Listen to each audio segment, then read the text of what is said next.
Welcome to In Case You Forget, a podcast for foster care caseworkers who carry more than anyone sees.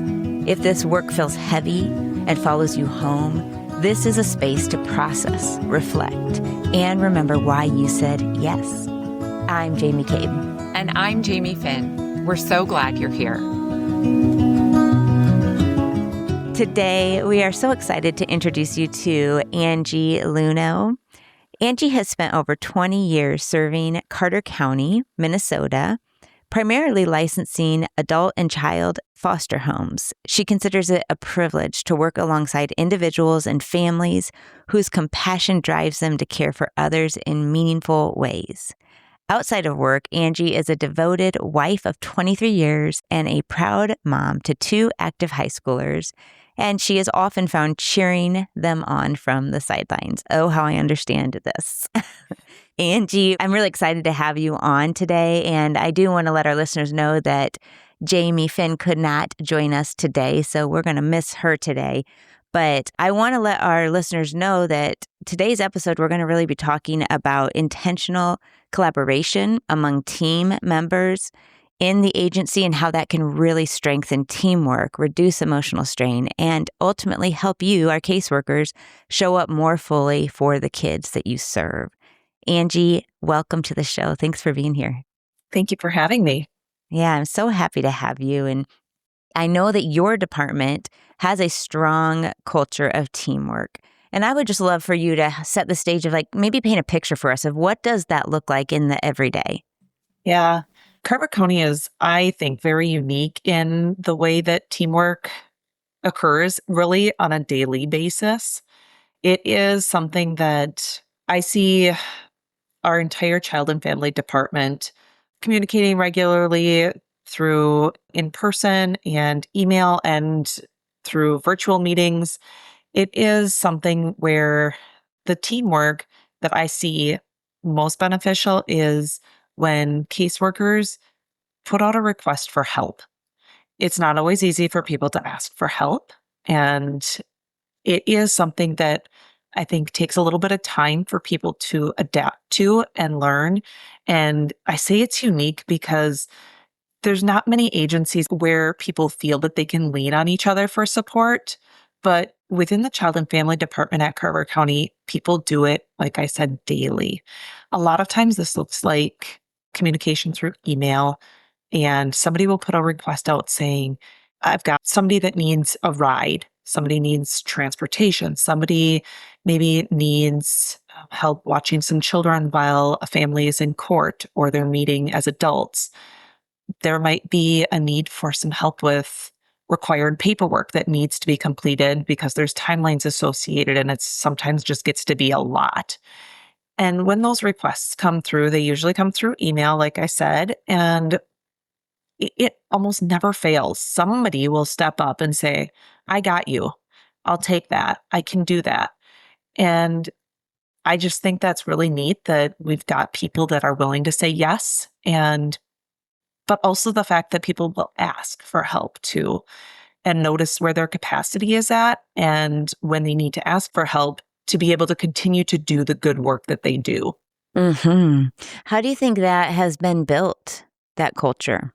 It's one of those things where people need to see it and they need to experience it in order for everybody to continue to do it, I think.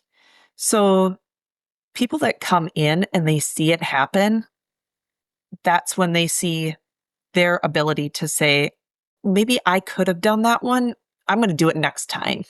And then that next time the request comes through, somebody does it and it feels really good, right? So it really builds upon each other, doesn't it? It does. Yes. Yeah. But it does take people to experience it and realize that we don't all have to do our own things and stay in our own bubbles and do only our own work. We can jump out of our comfort zones and we can help each other. And when we do that, many hands make light work, right? So, and I find myself needing to do this too, where there's times where I'm like, yeah, that request isn't for me. I know that's not my area, but really there are times that it could be, and I just need to step out of that comfort zone and do it. And I'm sure that I probably have more capacity in me than I give myself credit for at times too. Yeah. How do you feel like, because you are in a different department, you're not on casework right now, frontline work, right? But you are licensing work, and it's all, obviously, it all has to work together to serve our kids. So, how do you feel like knowing the reality of another person's role within the department? How has that helped you in your own role? It just gives me perspective and it helps me know how to even communicate professionally and being able to share information with others in a more informed way.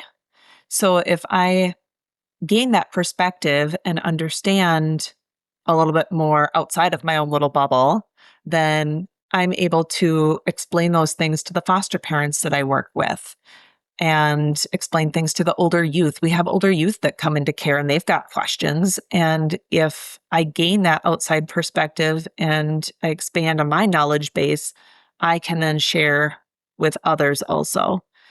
I think a great way that I was able to do that recently was through a court process that I kind of dipped my toes into.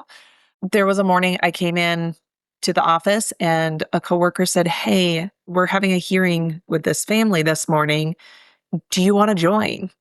And I thought, well, do I join? Like, is it my place to join? And I'm so glad I did. I learned so much that morning, that day, actually. It turned into a day. Court was supposed to be at 8:30 a.m.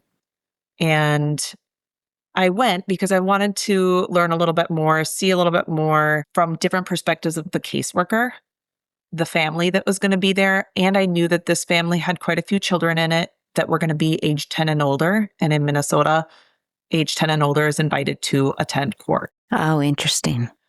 So I agreed to go, and I was just going to be a bystander, right? Taking information in. And my first takeaway was just because court was scheduled for 8:30, that is not when we got started. So it was actually several hours later before court started for many reasons and changes, right? There were, I think, four of the children from this family that were there, and they were waiting in the hallways with their family, just like everybody else. And these are public hallways. But as we were waiting, the family interactions between the adults escalated and tensions grew. And I could see that the children were taking that in, right? They were experiencing maybe some things that they probably didn't need to. So I had talked with a coworker and said, "Hey, can we move these kids to a different room away from this public hallway space until court begins?" So that's what we did. And we moved them to a visitation room on our child and family department side of the building. And it was a more child-friendly space for them to hang out, play games. And then we just took turns as staff sitting with them. I enjoyed my time in that room with those kids. It gave me a chance to get to know them a little bit more, personalize them as children that were going to be impacted through the child welfare system. And hours continued to pass. What would have been their lunchtime, right, at school had come and gone. So then here we are as workers leaning on additional support in our department, who then we had other people step up and say, "Yeah, I can coordinate food. I can go get something and bring it back for them." And they did.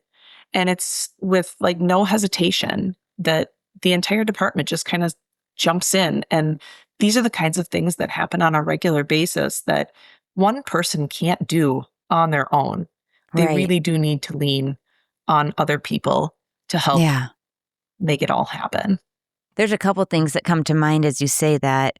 One is it really is the responsibility of all parties to both ask for help and give help, right? And it doesn't Yes, work if either of those things don't happen. And so correct. that's why it really does take a team effort where people are really bought into this idea of we work together. But I'm also just thinking about how you talked about perspective. Like, if you hadn't gone there and maybe you hadn't seen the amount of time it took, what might have been some frustrations you may have had or impacts you may have had because of that, this gave you perspective that diffused that. The timing piece of it is huge because it was known that this family didn't have a lot of safe supports that we would be able to tap into for placement. And so if the judge ordered these children to come into foster care, we knew that we needed to have like a backup foster home for these children because we weren't going to have family or relatives, anybody that we would be able to place them with. So the timing piece of it, when we have foster homes kind of waiting in the background to hear, are they needed or are they not? They're constantly kind of knocking on the door saying, hey, do you need us or do you not need us? And so as those hours continue to pass, you've got multiple people waiting to hear, and we didn't have answers. And they were thinking, well, court's at 8:30. We should have an answer by 9:30 or 10, right? Yeah. That's not how it works. So Yeah. that's one of the areas that can get frustrating. And so now as a foster care licensor, and somebody says, well, court's at 8:30, I'm going to know better, right? And understand that that doesn't mean we're going to have answers by 10 a.m. We may not have answers till 4 p.m. Right. And that's the way it goes. Right. But that's new perspective that was gained. I love that so much. And I think you're getting people frustrated going, tell me. And like, you don't have the answers. But so often our caseworkers feel that all the time, right? They don't have the answers either. And so I just love that because that gave you like a empathy and an understanding. And it gives you the opportunity to then share that empathy and understanding with the foster parents or the potential foster parents. So that's really cool. I love that. I appreciate you sharing that. Okay, so let's kind of talk about, obviously in this line of work, you're working literally with emergencies all the time. And yet there's so many times that things stall, right? Or, I mean, it's a crisis situation and yet it's like, hurry up and wait, right? Yes. So there are times when things are moving fast. The stakes are high, right? Do you have any habits that help you really stay aligned with coworkers instead of just kind of head down working on your own thing? I am one that always wanted to just fix things all the time, find a solution to the problem as fast as possible and make things better. And I'm learning that's not reality. I recently read a book called Let Them, and then it's kind of Let Me. So that whole thought process has helped me to slow down and letting everybody else do what they need to do in their expertise and kind of watch and see where it is that I can let me do what I can to support them. So I think it's helping me to really slow down versus trying to fix, but instead be more of a support. And when you have that attitude, what does that do to you, like in your mindset? Helps me understand that I can't control everything. And I should know that already, right? God is ultimately in control. I am not. Right. But it also comes into this line of work in which everybody has their areas that they're going to be able to make that impact and that change that needs to happen. And sometimes that one person can't do it all. Like we've said, you've got to lean on other people to make it all come together. What do you do though when you don't feel like the other people are doing their part? When you're like, oof, I could do it better. When you start to think those things, which may or may not be true, but how do you kind of stay in your lane and keep a kind of a attitude of like, we're in this together? For the most part, I'm going to say we have some stellar workers at Carver County, so I can't say this happens too much. So I've got to give them compliments where they're due. But, every now and then, I would say it's a matter of the approach. Then at that point in time, if I'm kind of wondering like, why is or isn't this happening? Really, it's about having the conversation, approaching that person that probably has the answers and might be able to do something, and asking them where things are at. Is there something I'm not aware of? Can you fill me in? Maybe provide me with an update. And then I will sometimes offer a suggestion if I'm kind of really feeling like this should be happening, XYZ. And I will then offer that as a suggestion. Hey, have we thought about doing this? Or have you thought about doing this with the family? Maybe it's already been done. If it has, awesome. If it hasn't, could we try it? And then sometimes the worker will respond, oh, yeah, I didn't even tell you about it. I forgot to let you know. Yes, we did do that. And this is the outcome. But when it hasn't, then usually my coworker will usually say something like, hey, that was a great idea. I'm going to do that. I'm going to do that today. And so I think it's the communication. It's just really being transparent and having that open communication with one another in a respectful way. And it's just about how you approach things. Mm-hmm. Yeah, recently some of our team, our leadership team, we had an offsite and we watched a really old actually talk by a leader, and it was on this idea of trust versus suspicion. So when things don't happen the way you expect, are we inserting suspicion that they just messed it up or didn't do it right? Or are we inserting trust that maybe I just don't know? And what I'm hearing you say is you insert trust. And you have a really great team, but it sounds like there is a lot of trust built up that you're just like, you're not coming in saying, you didn't do this. You're coming in saying, help me. Can I understand like where we are? Because I'm feeling some gaps here. Yeah, that's good. But that's hard to do. It is, but it just takes time and appreciating one another for the work that we do. Yeah. And then that trust, I think, is built through actually showing up, following through when you say you're going to do it. And a lot of it is the timeliness of things. So it's being present when people need you to be present, not when it's convenient. That's good. You know, in this line of work, things come up unexpectedly. A case manager can plan their day all they want to. I can plan my day all I want to. And I can tell you that those twists and turns are going to come in when you least expect them to. And that's just the nature of this work. And once people adapt to that and they understand that and they actually show up when they're asked to show up, that makes all the difference in the world in developing that trust. Yeah, there's so much out of our control all the time, right? But there are a few things that we can control. And one of those things is our own attitude and what we choose to insert into those gaps. That's good. Talk to us about a time that maybe you've looped someone in early and that actually changed the outcome or reduced the emotional load, similar to what you're saying where you said, have you thought of this idea? But is there like a specific example you can think of when that really proactive communication made a big difference? I think some of our case managers have experienced this multiple times when they're looping in the foster care team, when they have kind of those thoughts of, this case is kind of telling me we might need placement today. And that's definitely looping in people early. Sometimes it's just our relative search worker that gets looped in, but then she keeps us informed. Other times it's the entire foster care team saying, hey, I'm heading out to this home.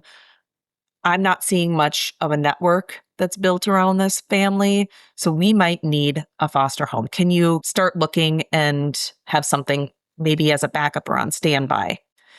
And I think that looping in early makes a big difference. I would say that it gives us time to process a little bit more, get a little bit more information about the children, trying to find that right match so that we do have a good backup foster home if we can't find relatives or kin to put these children with. And the only part that gets a little tricky with that is we have that foster home then maybe identified that's willing to take these kids, right? Again, then that foster home, they're preparing. Yeah. They're preparing their home. Right. They're preparing their family. They're preparing their hearts. And they're talking to maybe other children that are already in the home, right? And then maybe placement isn't needed. Maybe maybe those kids were able to stay in their own home, which is ultimately what we would want to see, right? Right. Or maybe we found family or somebody that these kids know, maybe a neighbor that's willing to bring them into their home. But then, now that we were looped in early and we had that backup home Yeah. lined up and they're not needed, that's Yeah. difficult on that home. Yeah, man, that's right. But we try to change that mindset and help them understand that regardless, we thank you for being willing, being available, and being ready to bring a child or these children into your house, into your home. But they get to stay somewhere that they know, or they get to be with people that they know already, that they love. And really, when we're looking at the big picture of things, that's so much better for those children Right. to be in that situation than coming into one of our traditional homes. There's just nothing easy about it, though, is there? Because either the opposite then is like, well, maybe you speak to that. What does the opposite look like when nothing is happening early and you're getting communication when the need is right now? I think that's more difficult because really then sometimes then we've got children sitting at the government center waiting for a home to be identified. And then the pressure's on a little bit more. And as much as we try to find that right match and the best home, sometimes it's just going to be, this is what we've got. And this is Yeah. what we're going to have to make work. Yeah. And sometimes it works, right? But other times you can kind of see that maybe this is something that's going to last for a couple days. Maybe it's a stellar home and they're going to take great care of these kids for those couple days, but maybe that's where their capacity is at. And then Right. that means we're going to have to move these kids again. And Yeah. multiple moves is not ideal. No. Right. So when those requests come in, I'm not going to lie, I am always saying a little prayer. Please help us find that right home for these kids so they do not have to move more than they really need to. But yeah, I feel that the pressure and probably even your whole body kind of goes into high alert of we have to do this now. And it becomes more the urgency over maybe the ideal is what I'm hearing you say. Right. It's really important to communicate and then even just set up expectations. I think even with foster parents, I mean, it is such a challenging role as well. But it's like if we all keep in mind those kids and like the whole purpose, it becomes less personal about, wait, I planned this and then you changed my plans. It becomes more like, okay, that child found what they needed, right? Mm-hmm. Mm-hmm. Absolutely. When we talk about asking for help, what does that look like, especially when you know you need help, but you also recognize the people you're asking for help are also burdened and overstretched? How does that look? And is it ever appropriate to not ask for help, or how to ask for help in a way that, that's healthy for everybody? That is definitely everybody knowing their own capacity and where they are going to be able to continue to do good work and continue to serve the people that we're here to serve in our community. I mean, that is such a personal piece, right? That everybody Yeah. needs to find and identify. And I think for the most part, everybody tries to do what they need to do to fulfill the needs of the families they're working with. But it's also evident when, and I think everybody can kind of see it too. There's different circumstances and situations that just rise to that next level. And I think a lot of people know where that breaking point is of, I need help. And other people see it too. Like sometimes people will offer before the ask even comes. Interesting. Yeah. Which I think, again, is amazing. But it happens more than you can imagine. And it's not just coworkers at Carver County either. We have our management staff, so our supervisors, our manager, they will jump in too and say, I see what's happening and I see you need help. Let me do this. And they will, and they'll take it. And like I had said a little earlier too, when somebody says they're going to do something, they do it. It's not an empty promise. It will get done and it will get done right. Do you feel like there's any, like, even just small practices that have built trust across the team over time that you've used or that you've seen? I think just being present to support when necessary. right? So when there is an emergency consult and an email goes out to our department saying, I really need to consult on this case. It is something that it's urgent. It needs attention. We're going to meet in an hour. So when people can drop what they're doing and they can jump on an emergency consult and meet in an hour, that really carries a lot of weight, I think. Yeah. Or if then following that consult, right, there are to-dos that need to happen. And when other people can jump in and actually say, I'll make that phone call for you. I can reach out to that family for you. I can call those relatives. I can talk with them. And now with just having shared documents, we can all just add everything, all that information that's gathered into a shared document. And the worker that's the head of that case and that situation can just see the information flood in with the help of coworkers. I think that is very beneficial. Yeah. I'm just continually struck as I think about the importance of team, because it isn't even just one worker asking one other person for help, Oh, because no. that would also burn out both, right? Yes. But it is a team. It truly is a team effort of the whole saying, many hands make light work, right? It's when you spread it out, it just doesn't burden everyone in the same way. In fact, I imagine you can correct me, but I imagine there's even almost an energy that it brings to the whole team to be like, we did this together. Yes. You made me think about then those appreciations that follow, like a bigger situation that comes up. And that's something too. I mean, when a thank you comes across through our department, usually from like upper management or supervisors or even the coworkers and the people working that case and whatever the situation was in that moment, and they acknowledge that it was heavy, it was hard, it was a lot of work, and everybody helped, and that work is acknowledged, that's enough.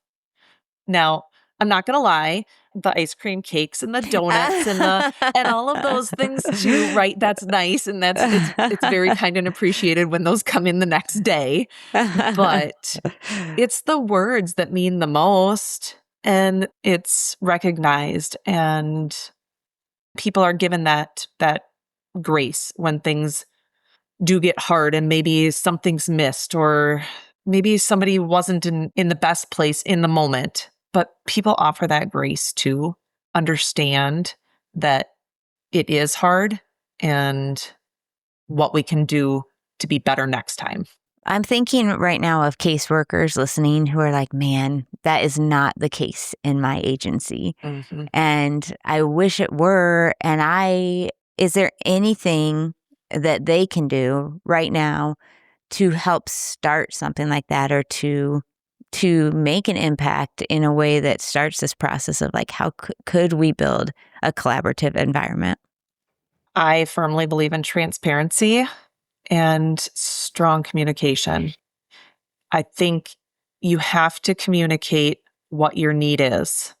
You have to be clear about what your need is and the urgency behind it. People don't know what they don't know. And until you tell people what you need and how quickly you need it and when you need it by, they just don't know. So I do think that you need to ask for help if you need it, and just know that somebody in your agency and organization, they are going to have the heart and the capacity to help you. And you might have to ask more than once. You might have to ask multiple times, but eventually somebody is going to see it. They're going to offer that support, and then you're going to reciprocate, and it's going to go back and forth, and others are going to see it, and it's just going to keep building because people have to see it work. But it's not going to start anywhere if people don't start asking for the help. But that's very vulnerable, isn't it? It is. And like I said, more than once. So it might not happen the first time, and you might be like, nobody here is going to help me. But you do it again, and maybe somebody's going to see it. right? And they're going to be like, yep, I can do that. So time Yeah, and clear time. communication.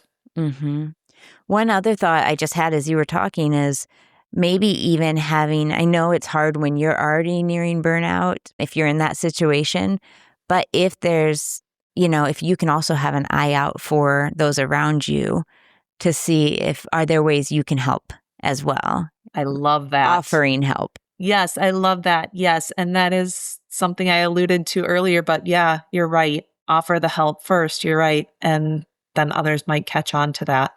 I think there's both. I think it's a both and. It is vulnerable and it might not turn out the exact way you hope, but it also might turn out much better than you'd hope, you know? Yes. So we have to try. Angie, thank you for being on. I have just really enjoyed this conversation. It's just exciting to hear of the good culture and the positive, like just the way you shared about how you learned and had new perspective by working with others and by stepping into other areas. And I just really appreciate you and the work you're doing and for being on today. Thank you so much again for having me. This was, a great conversation. If this episode reminded you that you are not alone in this work, share it with another foster care caseworker who may need to hear it. And remember, your work matters, and so do you.